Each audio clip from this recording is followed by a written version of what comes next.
Good morning all of you. कैसे हैं आप लोग? देखिए,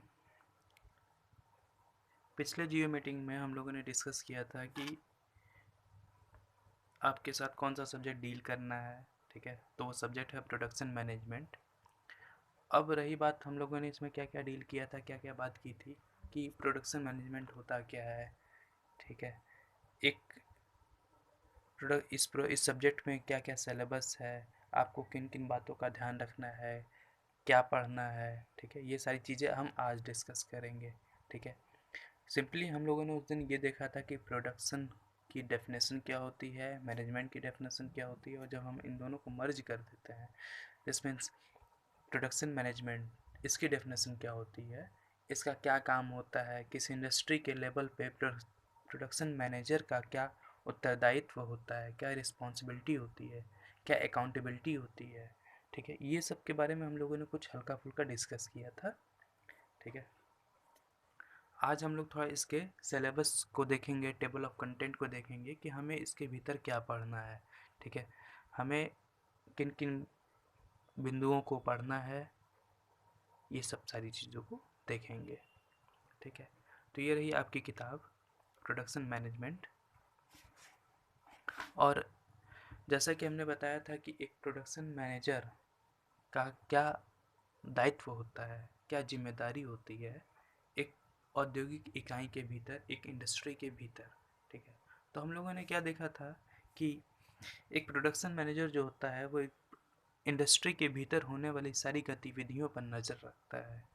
ठीक है, कि मतलब कौन सा प्रोडक्ट बनेगा, ठीक है, उसकी क्वालिटी कैसी होगी, उसका कॉस्ट कितना होगा, उस प्रोडक्ट को बनाने के लिए रॉ मटेरियल कहाँ से आएगा।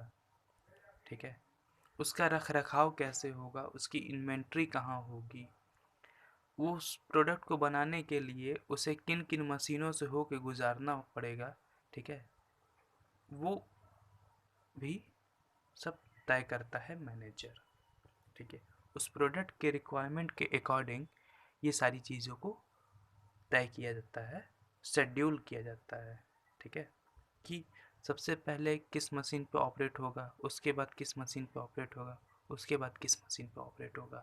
तो ये जो प्रोसेस होता है वो शेड्यूलिंग कहलाता है, कि कौन सा प्रोडक्ट, मतलब कौन सा प्रोडक्ट, कौन सा पार्ट किस मशीन पे किस तरह के ऑपरेशन करेगा, कितने देर तक ऑपरेशन करेगा, ये सब पहले से तय रहता है।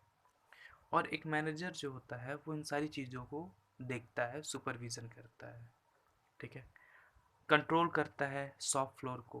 कंट्रोल का अर्थ ये होता है कि यदि मान लीजिए कि कोई ऑर्डर आया है किसी प्रोडक्ट को बनाने के लिए, और उसमें आ जाता है कि उसकी क्वालिटी को बढ़ानी है, उसकी क्वालिटी को बढ़ानी है, तो ये जो कंट्रोलिंग है वो भी काम मैनेजर करता है।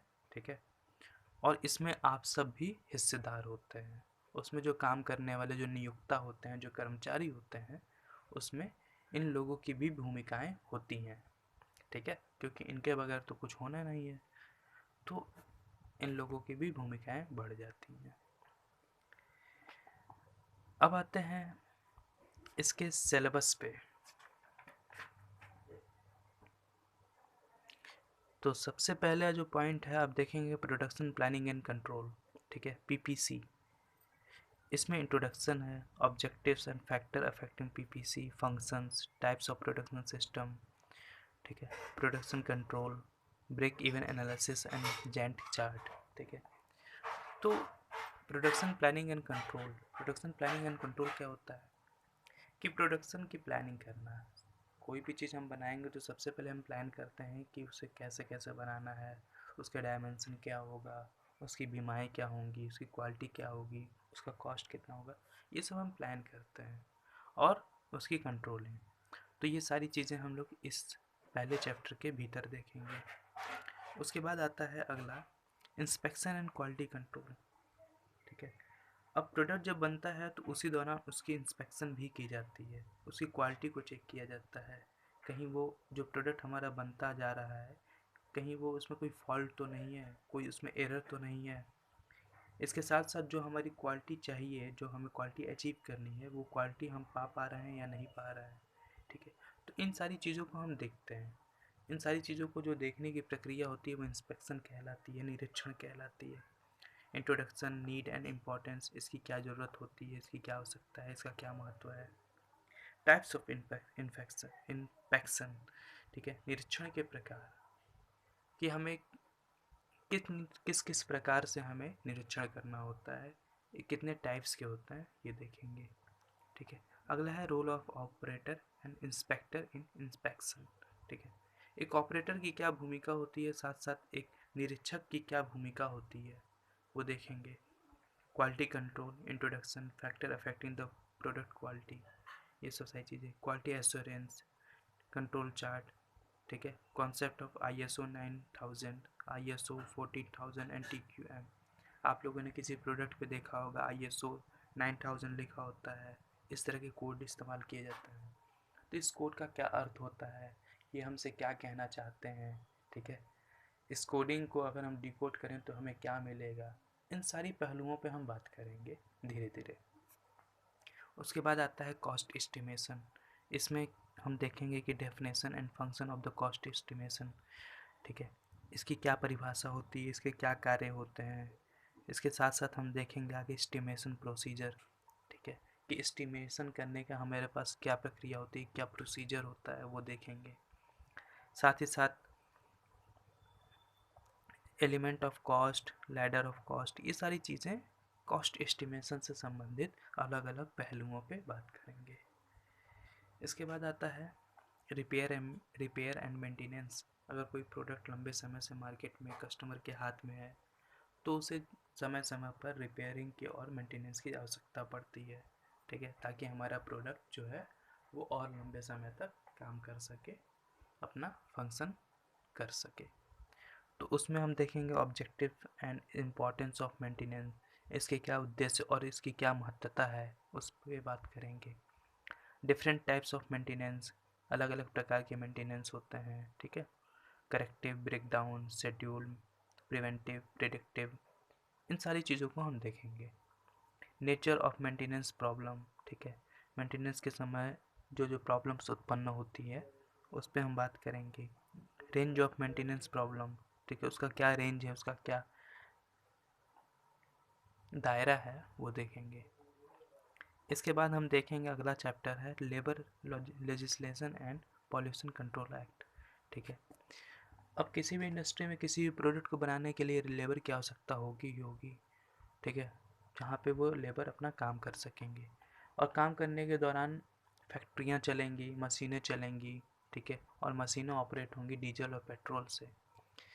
और इसके साथ साथ प्रदूषण भी उत्पन्न होगा, ठीक है।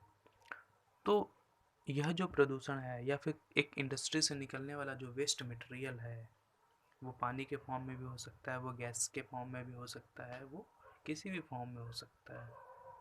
तो ये सारी चीज़ें जो पॉल्यूएंट हैं, जो जिसकी मदद से प्रदूषण हो रहा है, वो हमारे इन्वायरमेंट में जाएंगे और हमारे इन्वायरमेंट को क्षति पहुंचाते हैं। तो इस पे कैसे कंट्रोल किया जाए ताकि हमारा प्रोडक्शन भी मेंटेन रहे, हमारी अर्थव्यवस्था भी मेंटेन रहे और हमारा जो पर्यावरण है वो भी सुरक्षित रहे, ठीक है। तो इसके कुछ एक्ट हैं, सरकार द्वारा जारी किए गए कुछ नियम कायदे कानून हैं, वो क्या कहते हैं, वो किस तरीके से काम करवाना चाहते हैं, इसका ब्यौरा उस एक्ट में लिखा हुआ है। तो उस पर हम भी धीरे धीरे बात करेंगे। लेबर लेजिस्लेशन क्या होता है। अब किसी कंपनी में जो लेबर काम करते हैं तो उन लेबर की भी भूमिकाएं होती हैं, उनकी भी गरिमा होती है, वो भी एक इंसान है। ऐसा नहीं कि हम उनसे चौबीसों घंटा काम कराएं, ठीक है। एक मानवीय आधार पर हमें उनसे कुछ नियत समय तक काम कराना होता है और उसके बाद उन्हें रेस्ट देना भी, और उसके बाद उनका व्यक्तिगत जीवन भी होता है।